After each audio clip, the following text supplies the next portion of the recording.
Back at it again. It's the Football Playbook Part 72 edition here on this Wednesday, December 14th, 2022. It's the international show. We go global here on the Football Playbook, broadcasting live from the Jersey Shore around the universe. And when you got an hour of power down and an hour of power to go, it can only mean one thing. It's time for the roll call. Where are you checking in from? All of our newbies. I see some new listeners in the chat room today. Let us know where you're checking in from. What part of the globe? I know we always have Philly Dilly well represented. Of course, the Jersey Shore, Lavalette, Ortley Beach. I know I saw Danny Dimes, who I know Brick City, New Jersey is representing. Antonio, if he's in the building, is down there in Dallas. I know that. Vermonta, let us know. Dak 2.0, Double R, Richard Rosani. I see you, Paisan. All our chat room people in the front to the back, we appreciate all the love and support on the TFP. We get very, very interactive with it too on the Football Playbook as much as we can.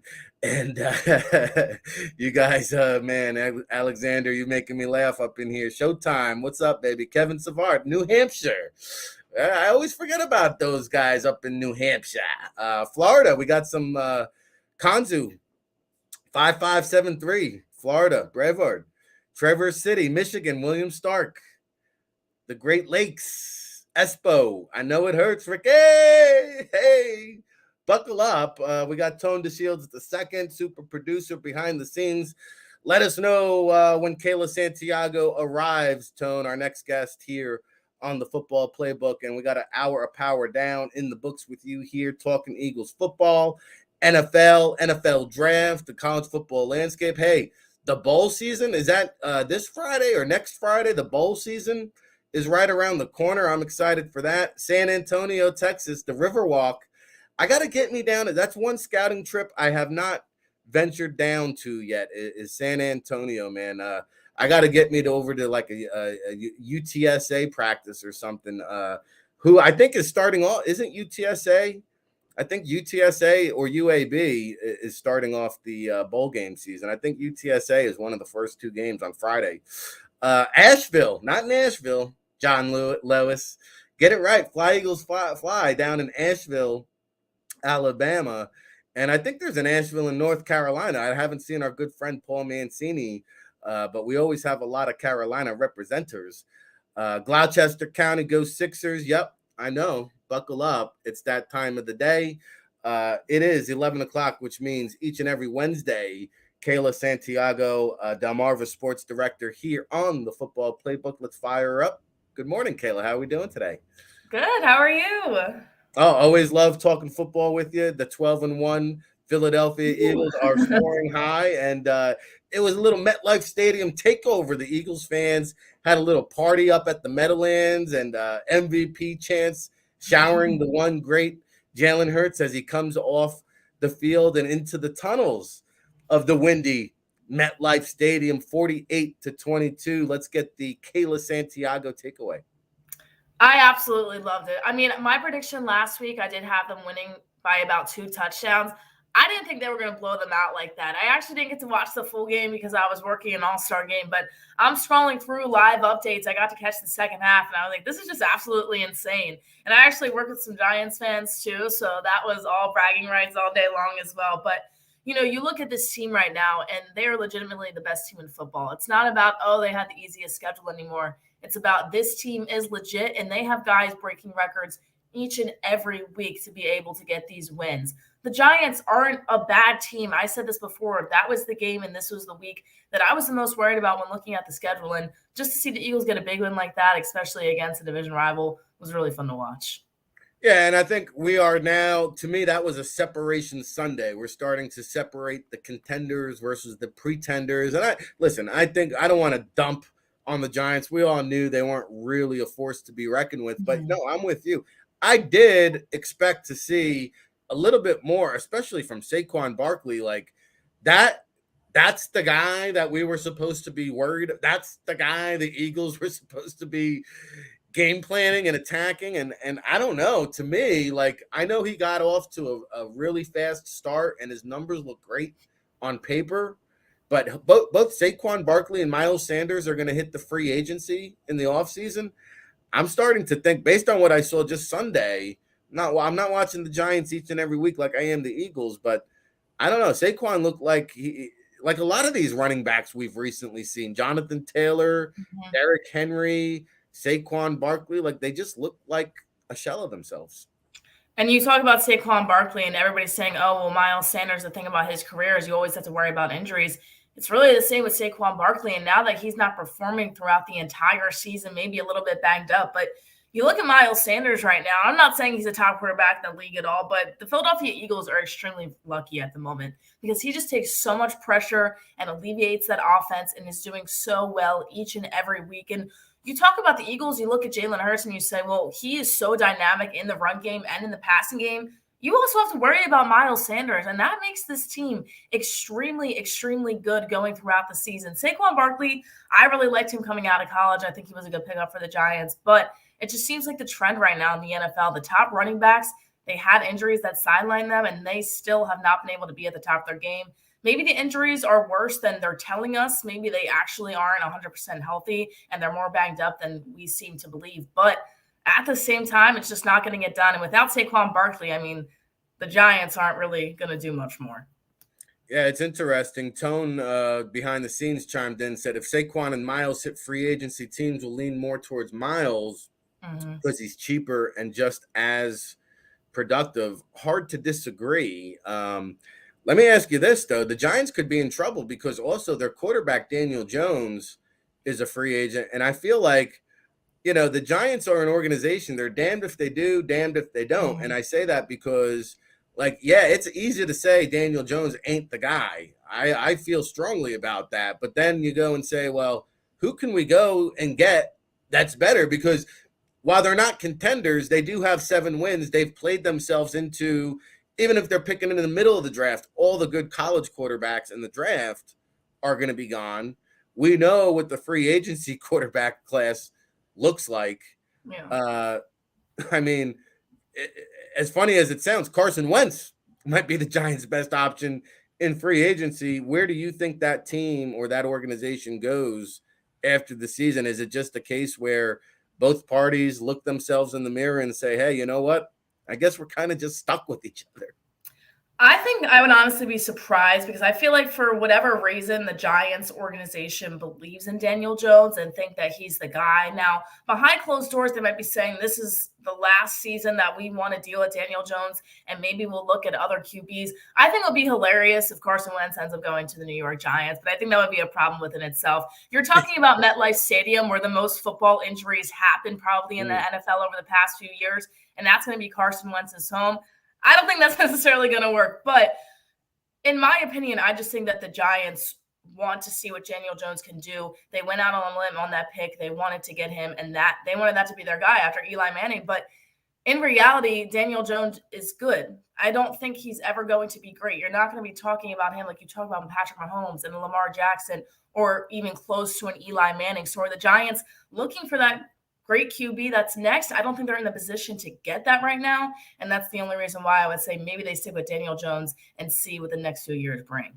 It's hard to get over or out of the bottom of the NFC East without a good quarterback. And I don't know. I don't know what the Giants are going to do at that position. But you take a look at what Daniel Jones, who's in year 4 as a starter, he's just kind of plateaued.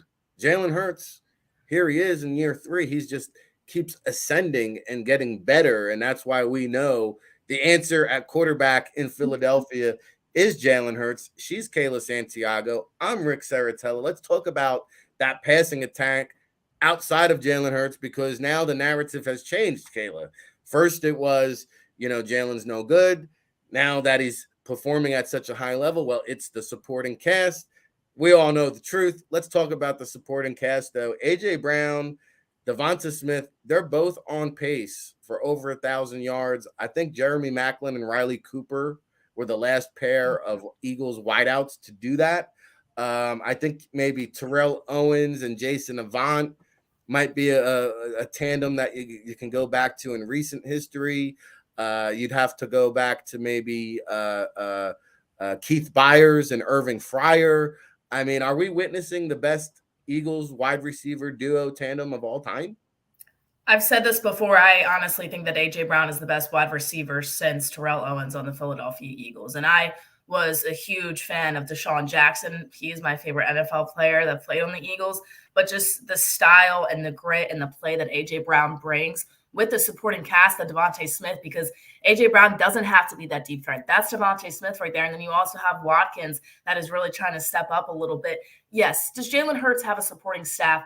Absolutely. But you talk about a year ago when you talk about his development, he's not making as accurate passes to A.J. Brown. A.J. Brown can turn nothing into something. And I'm not saying that he can't.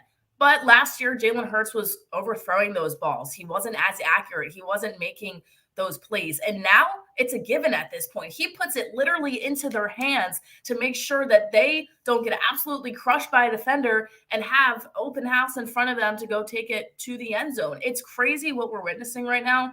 And yes, they have help and they have very good receiving core. But at the same time, look at the other quarterbacks in the NFL. They all have that number one guy. Travis Kelce with Patrick Mahomes, Mark Andrews with Lamar Jackson, and it's A.J. Brown with Jalen Hurts and Devontae Smith. You add to that, it's just really good drafting by Howie Roseman. I mean, what can we say, right? This guy already had the connection with Jalen Hurts and now has it in the NFL. Supporting staff is there, yes, but this also doesn't happen if Jalen Hurts was the guy that he was last year. This is happening because Jalen Hurts is playing at an MVP level, and these guys are the reason that he's able to do what he's able to do. No, I'm telling you, this is a historic offense, and I think we can officially now say, like, Jalen Hurts, Miles Sanders, A.J. Brown, probably a better 1, 2, 3 quarterback, running back, wide receiver than you mentioned Deshaun Jackson, Donovan McNabb, Shady McCoy, Deshaun Jackson. I think Hurts, Miles, and A.J. have kind of actually now surpassed that level of talent.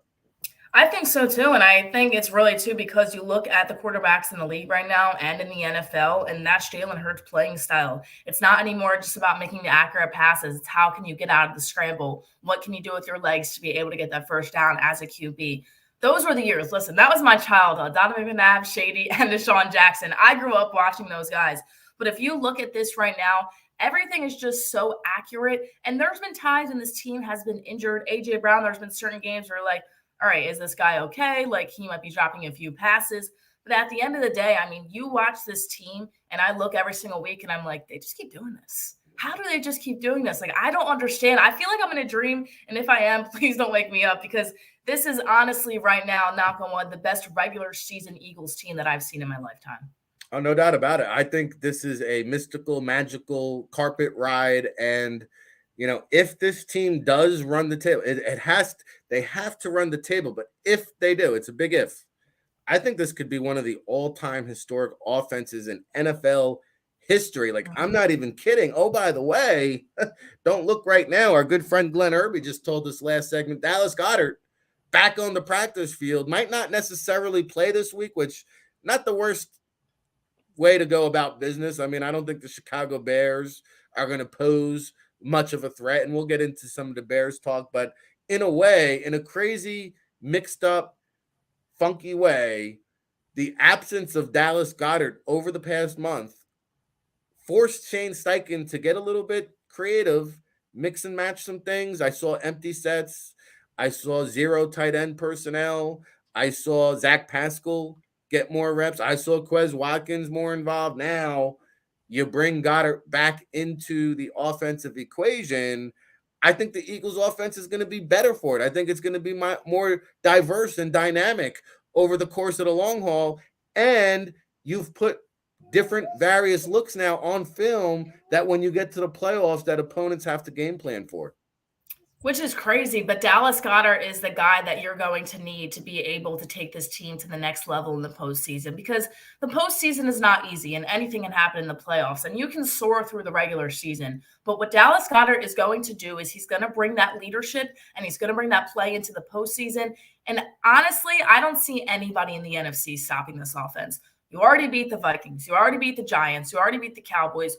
Who else do you have to worry about? I don't want to hear about the Tampa Bay Buccaneers because right now I don't even know what Tom Brady is doing on that field at the moment. So you look at the Eagles right now, if they end up getting to that Super Bowl game, yes, it will be a tough task. They haven't played tough AFC contenders this year. But you look at the NFC and you look at Dallas Goedert being put into the equation, Who's going to stop them? I don't want to hear about Dallas's defense because you saw what they did to them in the first meeting of the year. Who's going to stop them? Because honestly, I can't think of one team.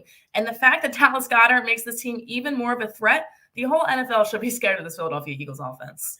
Yeah, and also too, like think about how much more battle tested Jack Stoll and Grant Calcaterra are going to be for it going into the playoffs. You got a rookie 6th round pick, a 2nd year undrafted guy, and like the offense didn't skip a beat. So now you see, we know there's a lot of pending free agents. We see these younger players in the pipeline. Granted, Reed Blankenship got hurt, but he's shown us something now in the pipeline. Nakobe Dean, another guy in the pipeline. Jordan Davis, like he only played, I think, not even 20 reps this past week, but all these free agents, we're seeing the Eagles not just have a team built to win this season.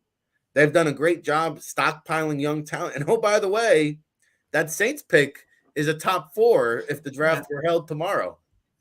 Yeah, I mean, this is just absolutely crazy. And look, I have had my doubts about Howie Roseman for sure, but what he's been able to do, and, it really started with that Super Bowl year, being able to get those pieces like Jay Ajayi midseason to be able just to get that extra push to go on a run and win it all. He's been a lot better at drafting. You look at Devontae Smith, and yes, everybody said, oh, maybe he's too skinny for the NFL, this, and that. I don't want to hear it. Devontae Smith is absolutely cooking right now. And it's crazy to say, but I actually think the fact that him and Jalen Hurts play together in college helps just a little bit. I think that they have that connection. They have that brotherhood. And yes, everything is better when you're winning. You can say the Philadelphia Eagles right now, oh, they're this great team with chemistry. They all get along. Of course they get along. They're winning.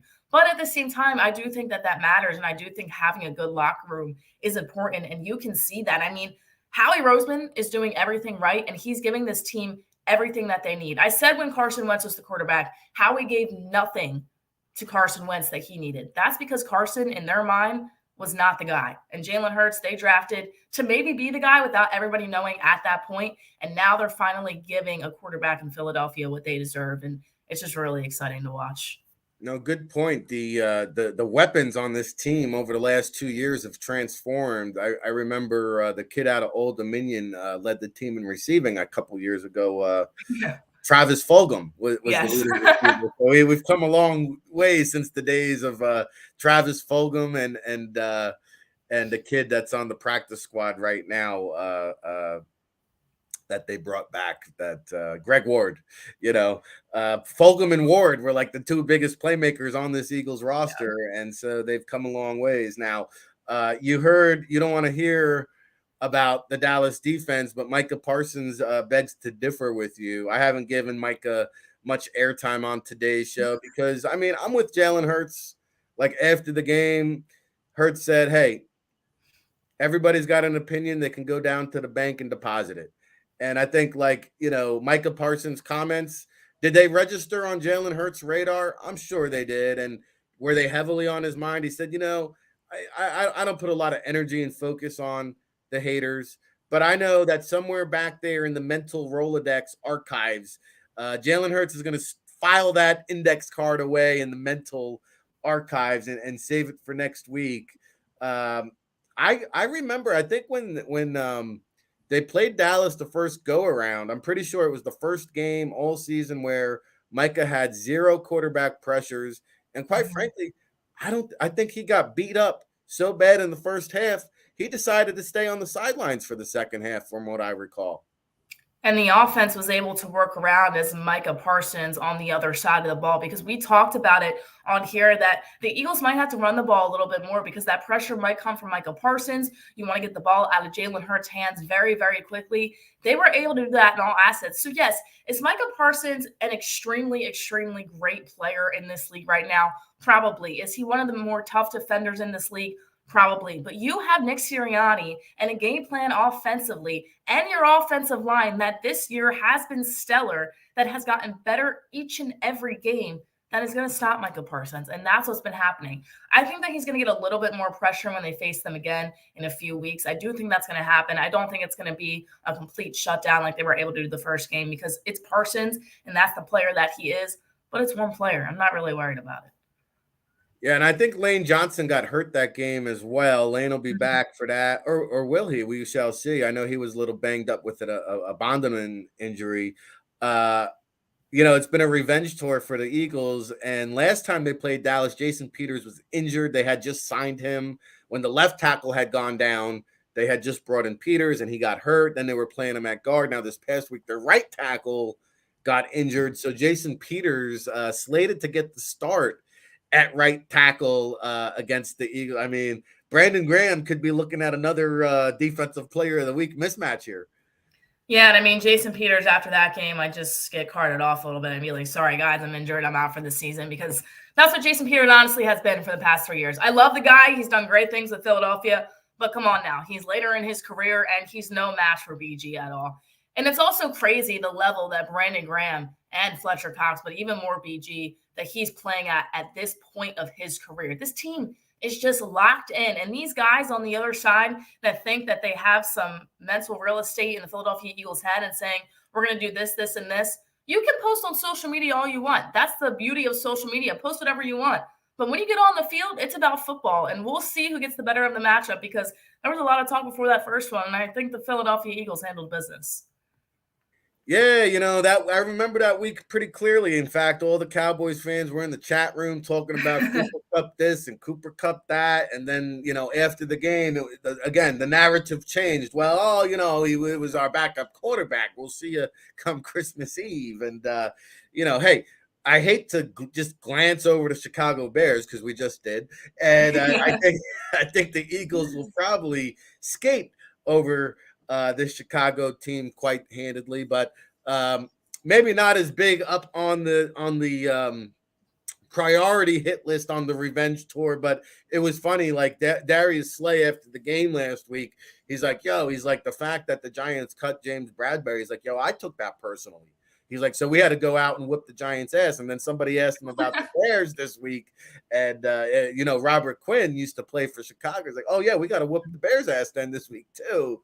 Now, Quinn is injured, and he's only been here hanging out on a rental kind of situation.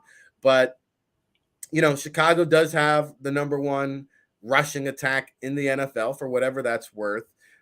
Any shot in hell that the Eagles overlook the Bears here and give, leave the lights on for them? No. And you know why? Because of Jalen Hurts. Because I think, honestly, and we don't know the guy personally, right? We hear what he says on the podium. But I think this guy goes into every single game like he's a 2-year starter and says, every game is a game I could possibly lose. He doesn't worry about the emotions. He doesn't worry about the talk. He doesn't worry about, oh, well, this team has been awful this year. These are NFL players, and they're in the league for a reason. And any given day, if you let your guard down, they can beat you, and it could be a bad loss for you. And then that changes a lot of things in the conference, because you can't lose another game or that, or everything shifts with the seeding. So I don't think that they're going to go in that game looking like that, for the pure fact that Jalen Hurts is a leader on this team, and he's only a second-year true starter, but he's the guy that's going to go in, and rent is due every single day, no matter if you're playing the worst team in the NFL or if you're playing the Kansas City Chiefs. It doesn't matter, and I just don't think that's what they're going to do. I wouldn't be surprised if they get into a bigger lead and Nick Sirianni decides to take the starters out in the fourth quarter like he's done at some points this year. But in my opinion, if it was any other quarterback, I might have been worried. But since it's Jalen Hurts, I don't think that he's going to be the type of guy that kind of rests on his laurels. All right. That being said, I've stated that this could be a game. We've seen 40 burgers the last few games. I said this could possibly be a 50 burger. What kind of outcome, what kind of prediction does Kayla Santiago have for the Chicago Bears? I'm going to go 30-10 Philadelphia over Chicago, of course. And I just think, for the pure fact that as soon as this game gets out of hand, that Nick Sirianni is going to pull his main guys and just sit them and get ready for the following week. But I think it's going to be a really, really fun and exciting win for the Eagles. It's not going to be competitive, but they're going to go in there. You're going to see the run game. You're going to see the passing game. You're going to see a little bit of everything, and the Eagles are going to get a very dominant victory. I would love to see 50 on the board, though. 50 would be great. Hey, I'll tell you what, it's going to be something special. I think it's going to be another historic performance. I think you're going to see a well-balanced attack, like you said, offense, defense, special teams. Hey, I want to pick your brain, though, about a couple of other scenarios. Let's play devil's advocate. They beat Chicago. They beat Dallas. They wrap up the number one seed. They face the Saints, second to the final game of the season. If it's all wrapped up now, they're not going to play the starters just to beat up on the Saints and secure a better draft pick because their eye is on the prize, which is the Super Bowl. So they're not going to do that. But my question is, like, we talk about the depth of this Eagles team, like from the offensive line to the defensive line to, quite frankly, I don't think we've made a big enough deal on this show anyway about Gardner Minshew as one of the better backups. Oh, yeah. In the league, right? So, like, I don't know. I mean, call me crazy. I think the Eagles have a shot here to beat both the Saints and or the Giants with their B team. What are your thoughts about that? I think so too, but we kind of mentioned this a little bit last week. I don't want to see the starters completely sit for 2 weeks, then have a bye week, and then go into the postseason play. I just think that's way too much time to be rested. I think what you'll see is if it gets to that point, Jalen Hurts will start out that Saints game, and don't be surprised if Minshew plays the whole entire second half of that game, even if they have a big lead or not, just because at that point it's like, we're going to try to secure this win, and we want to make sure Jalen Hurts stays healthy. He's our main guy. Let's get it. And we trust our backup that he can go out there and get the win. But I do not want to see Nick Sirianni start Gardner Minshew, no matter what happens in the Saints game and in the Giants game. It's way too much time for these guys to rest. You don't want them to go into the postseason with 3 weeks of no real football play. I just don't see how you go into the playoffs fresh if that's the case when you're going and not playing 3 weeks of football. So maybe the second half we can see Gardner Minshew. Not that I don't believe in him, but I think these guys need to have fresh legs, and we need to make sure they stay on top of their games. I was gonna say, I think you could see if they beat the Bears and Cowboys and take care of business, I think you'll see the starters in the first half against the Saints. But you might see Gardner Minshew start that Giants game, So we shall see. Let me ask you about, I think as the weeks in December go by now, I mentioned Separation Sunday.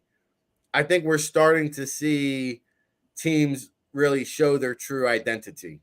Mm-hmm. Let's just stick to the NFC for NFC purposes. After the Philadelphia Eagles, who does Kayla Santiago have as the NFC power rankings? And I don't know, how many teams in the NFC do you think have a legitimate shot? Eagles. No particular order. Also the Vikings. I think that with Justin Jefferson, they could be. You're keeping them in the hunt after the Lions lost there, huh?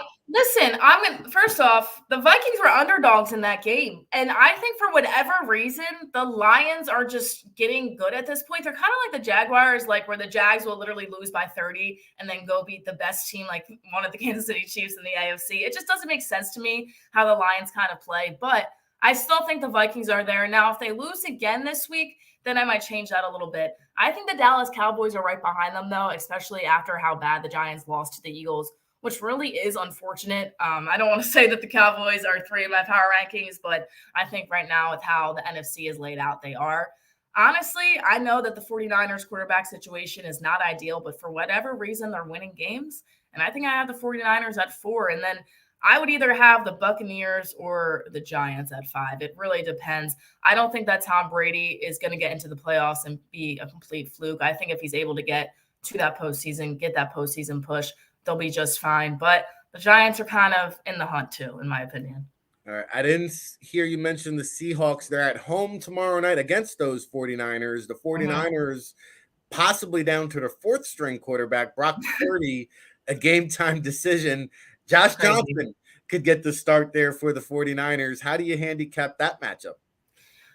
I'm actually kind of excited for it because I really like Geno Smith and I like what he's been able to do with the Seattle Seahawks. But once again, for whatever reason, the 49ers have had to deal with so much this year and they're winning. And if they win against the Seahawks with possibly a 4th string quarterback, I'm just going to lose. I'm going to be like, what the heck is happening in the NFL this year? Because this is absolutely insane. But I think it's going to be a good matchup. I think if the 49ers fall, you bump the Seahawks up a little bit. But I've just been impressed with San Francisco, if I'm going to be honest with you. The quarterback losses that they've had, and they've still been able to win games. And I wouldn't be surprised if they pull out a win against Seattle this week.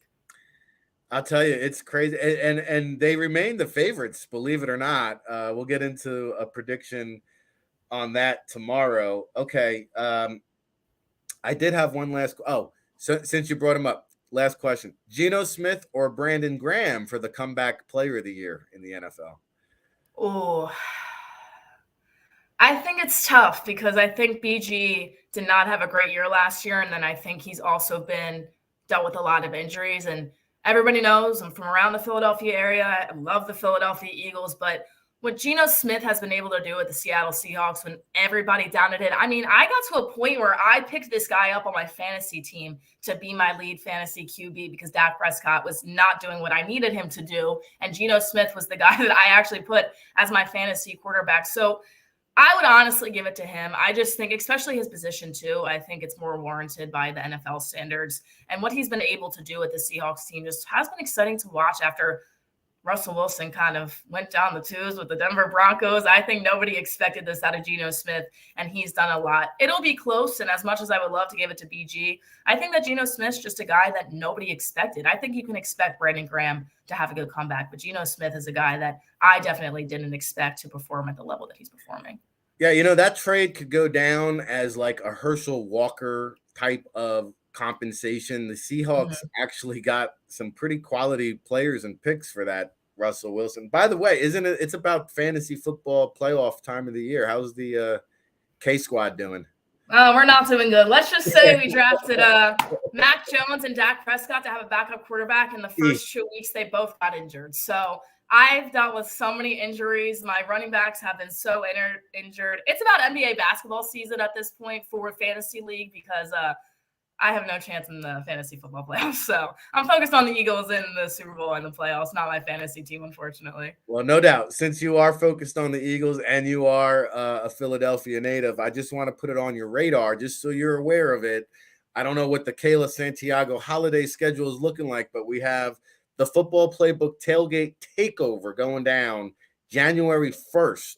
It's going to be the Saints game.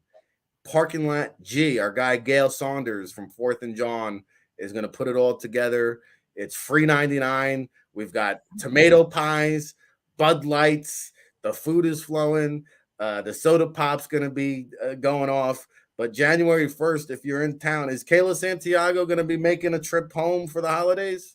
Yes, I am. And listen, I'll be there. I would love to be nowhere else but Philadelphia to start off the new year. So let's go. I love there you go. New Year's Day. Yeah, let's go. I'm ready. I luckily will be home for New Year's Eve and New Year's Day. So I'll be there, and Philadelphia is the best place to be. Buckle up. We're coming like Deion Sanders. So buckle up. That's great. We'll see you at the tailgate takeover then, January 1st for the Saints game. And tell the listening audience at home, I believe it's Kayla_Santiago1. Tell everybody what's coming on deck at Delmarva Sports and all the great, wonderful things that you're doing. Yeah, we've got a really big Christmas tournament coming up, the Governor's Challenge from the 26th to the 30th of December, which is some of the best high schools and colleges around the area that are able to compete in this tournament. So it'll be really fun to watch. We've got minor league hockey going on. We're in the thick of winter season right now, working on some documentaries, some different projects. So we're all hands on deck at the moment, but very blessed to be able to do what I do. And of course, come on here every week and talk what I love to talk about with is Eagles football. Yeah, I got an idea. Why don't we do it again next Wednesday? Absolutely. I can't wait. All right, there she is, and there she goes. Kayla Santiago here on the Football Playbook each and every Wednesday, along with Glenn Irby. We had Cafe Kratz checking in at the top of the show. Man, baby, we are moving and grooving. We're getting closer to the end of the show. Time flies when we're talking football at the Football Playbook. It's all brought to you by the Ocean Casino Resorts. Buckle up. You're home for the Eagles pre- and post-game show. Hey, you just heard it. We are expanding and building up the tailgate takeover. You heard it yesterday. We had our guy Gail Saunders from 4th and John. January 1st, it's going down. Parking Lot G, RIC, Kayla Santiago, hopefully part of the JAKIB Familia, whoever's not involved. It seems like everybody's involved with the JAKIB Sports pre- and post-game show, but whoever's not on the network can come on down. It's the tailgate takeover. It's going down. We got tomato pies. We got Bud Lights. What more you want out of life? Okay, New Year's Day, January 1st, takeover. I was dabbling too. I'm going to take a quick commercial break and pay some bills. Let me get a finger on the pulse from the chat room. I know we talk mostly NFL here, but I was dabbling. Should we do a little like Football Playbook, college football bowl game pick'em contest I don't know. I was debating. I was thinking about it. Maybe we can do some giveaways and hand out some awards and prizes, a college football bowl game pick 'em. Think about it. We'll discuss it.